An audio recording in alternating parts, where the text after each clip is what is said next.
Hey guys, it's me, my face, and more beer, because beer.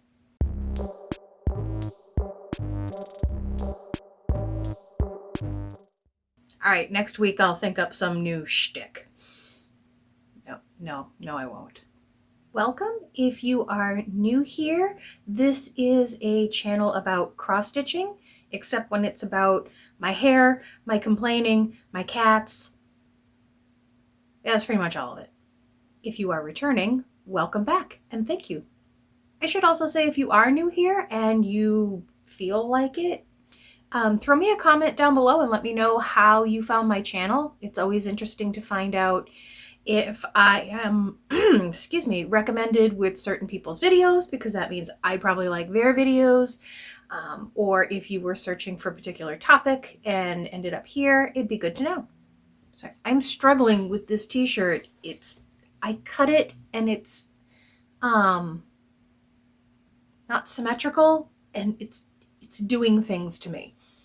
It's doing things to my psyche. I managed to do a fair amount of stitching this week. I not only touched 4 projects, but I touched the heck out of them.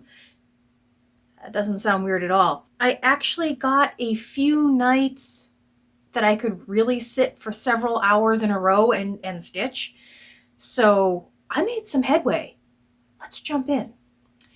We will start with the crowd favorite, Death by Cross Stitch. I did some stuff. I mean, not terribly interesting stuff, but I got more of that border brought down and I started the P, and I am well on my way to having to move the Q-snap, but also moving into other pages.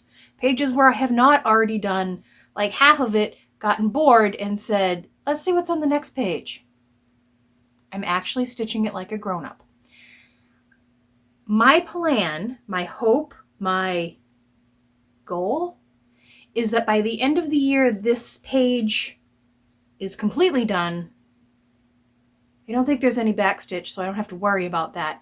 And I want to have moved either down or over to this side, because there's a page over here that I haven't worked on. I don't think. Either way, I want to be not working on this page anymore. I'm all set. I'm all good. It's run its course. I went to put my projects down where I usually stack them on the chair, but there's a cat. She looks very comfy, so we will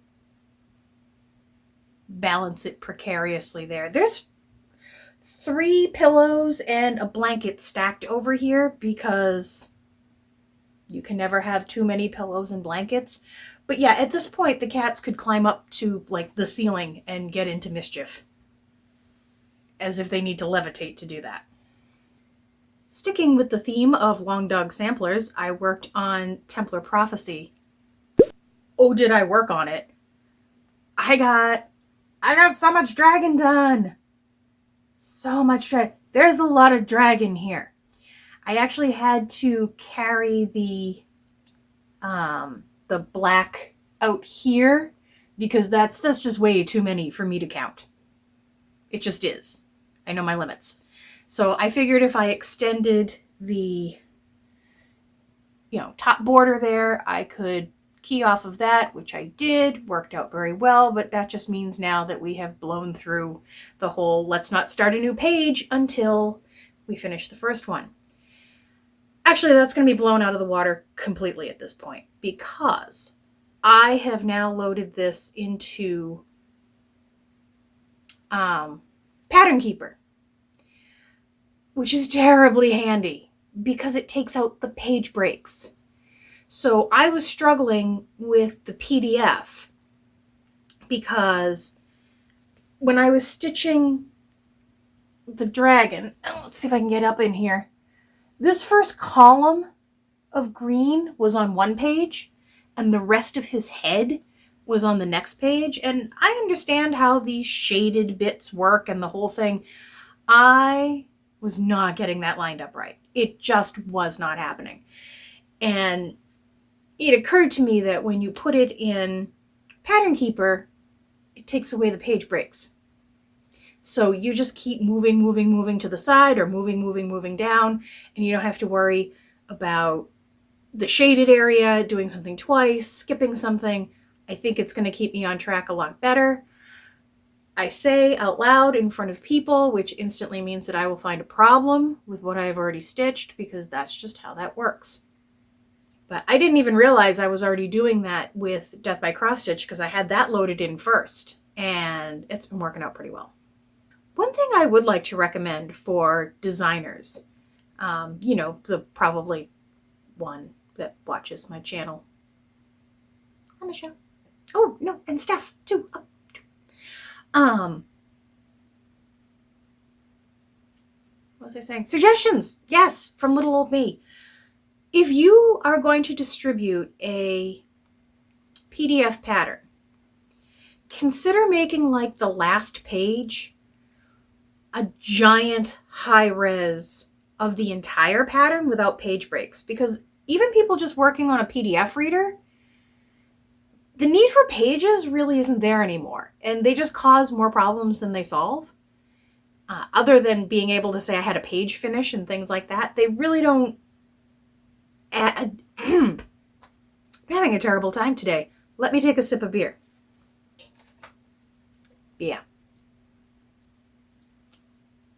This is the same as last week, the high def. Very much enjoying it. It's the same type of beer. It's not the same beer. I'm better at it than that.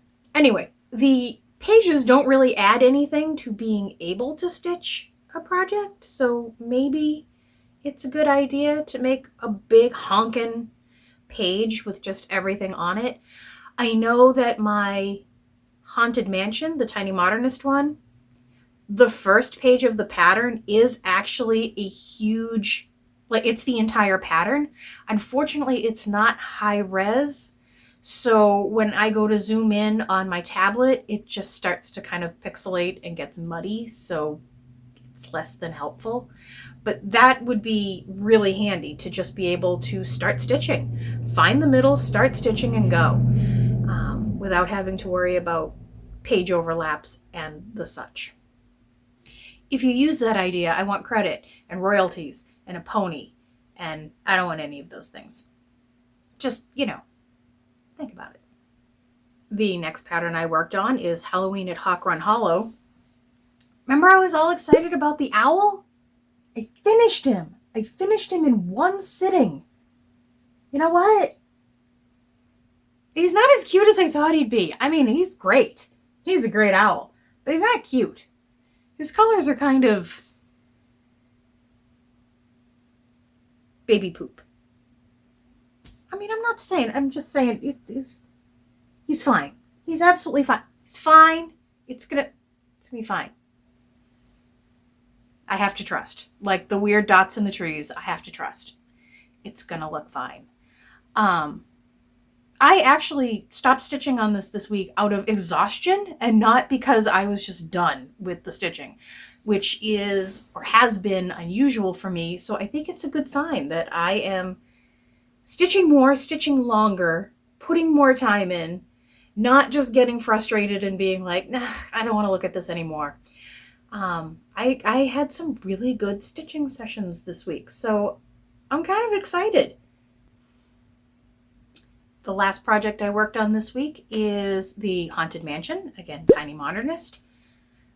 I got so much roof done, so much roof. It's not the really cool roof yet, not yet. I mean, you're fine, little roof, you're fine. But this isn't the roof that I bought the pattern for.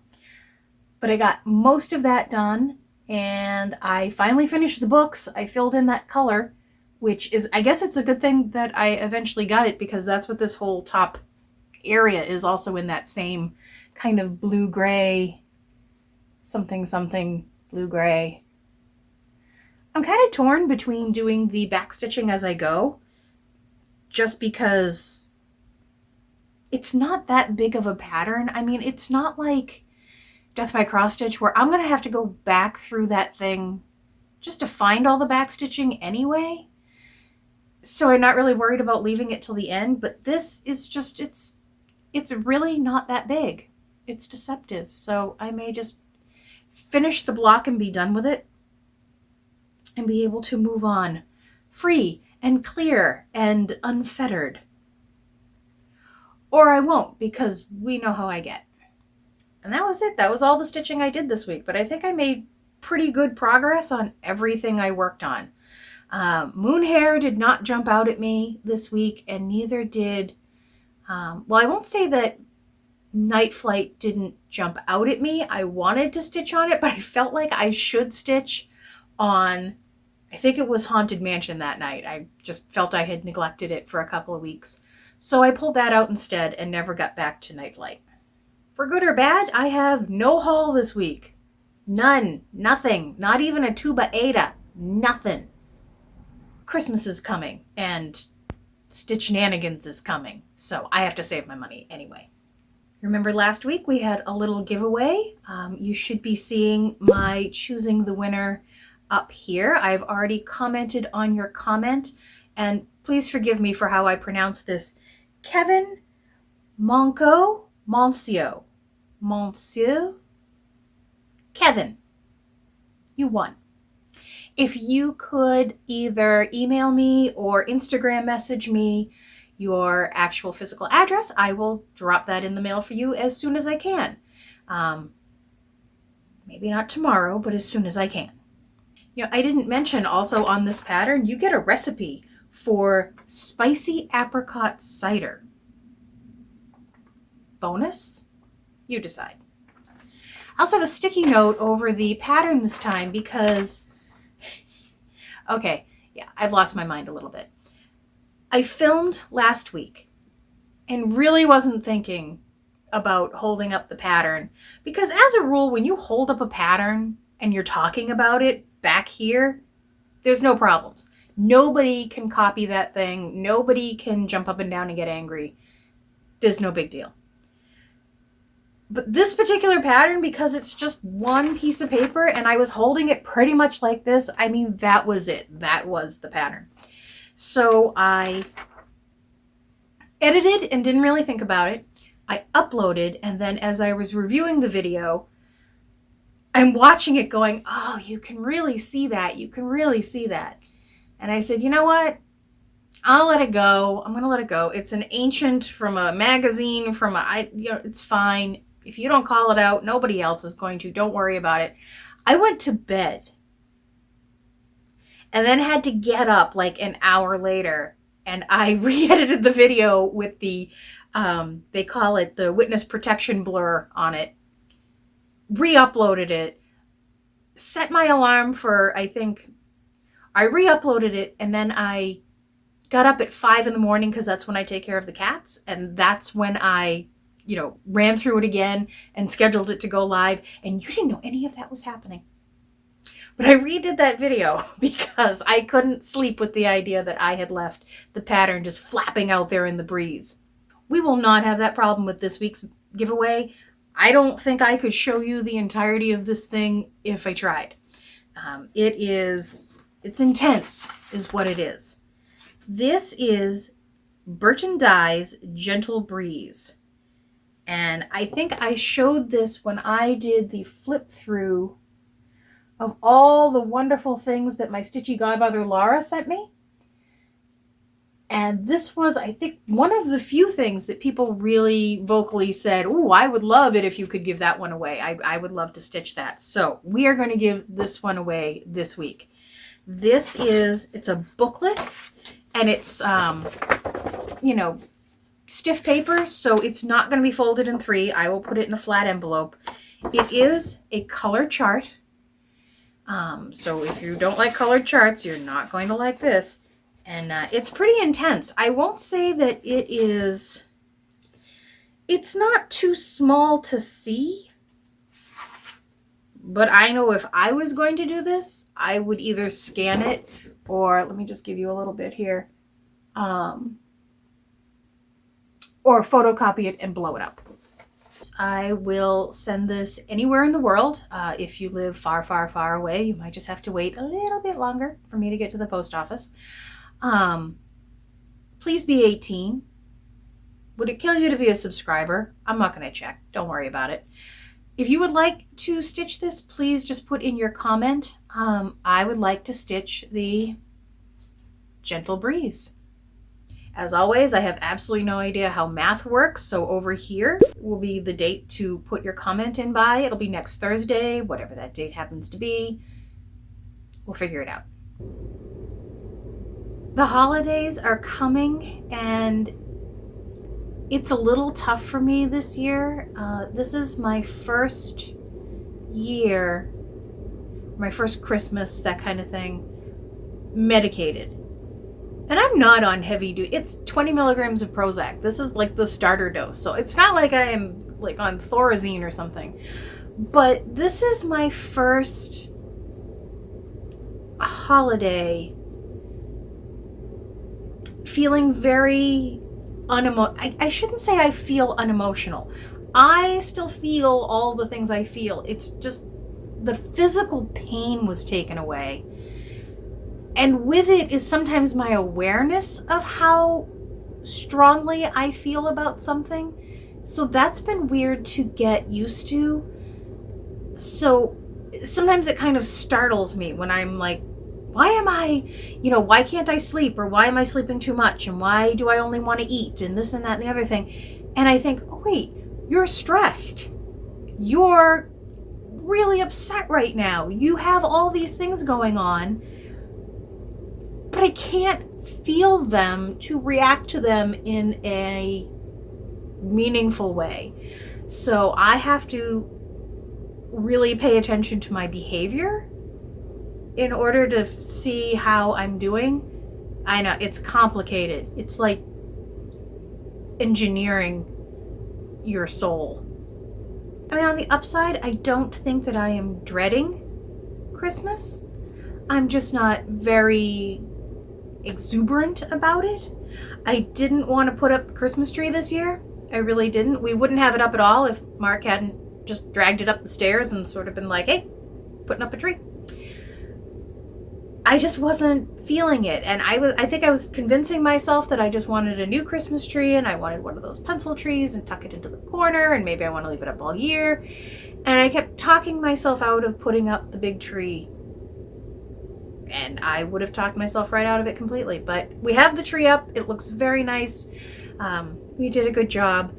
And I'm glad that it's up. I've a couple of times taken naps down in the living room, and there is nothing like taking a nap by the light of the Christmas tree.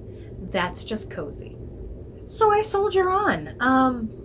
Luckily, the holidays at work are not quite as stressful as Thanksgiving was. The sales are not as insane. Our mailing schedule is a little easier to predict, and I just have more time to get things done. So let's hope for a good December. Let's hope. I'm going to be giving myself my early Christmas gift this year, which will be booking my room for Stitchnanigans. I think I have decided that I'm not going to fly in the day before and leave the day after, just because that's a lot of time away. And I think if I'm starting to feel anxiety and I may just be ready to leave that last day. So I'm just going to book it for the days of the retreat, and we'll see how it goes. And then I just have to worry about my airfare. And once I have all that booked, I can't back out. I have no choices. I'm going whether I want to or not. And I wicked want to. Let's do this. I'm a little overwhelmed at, I see a lot of people saying, oh, how many people are coming? I'd like to make little gifties for everybody. I'm like, oh my God, should I do that? Do I have to do that? Should I be expected to do that? I know I don't have to do that, but it seems like a really nice thing. So I don't know. Also seems very stressful. I know that there are like exchanges and things like that. And I'd like to do an exchange, but again, that's pressure, and I don't finish very well. And I've seen some of the things that people do. They go over the top with the Priscilla and Chelsifying of things. I am not. No. Hope finishes. This is my gig. Hope finishes. That's still not even really in the frame. It's just sort of laying up against the back of it. I will talk myself down off of those ledges when I need to. So that's it for this week, guys. As always, thank you. Thank you for watching. Thank you for subscribing. Thank you for your likes and your dislikes. And as always, thank you for your comments. They really mean a lot to me. I will talk to you next week. Bye, guys.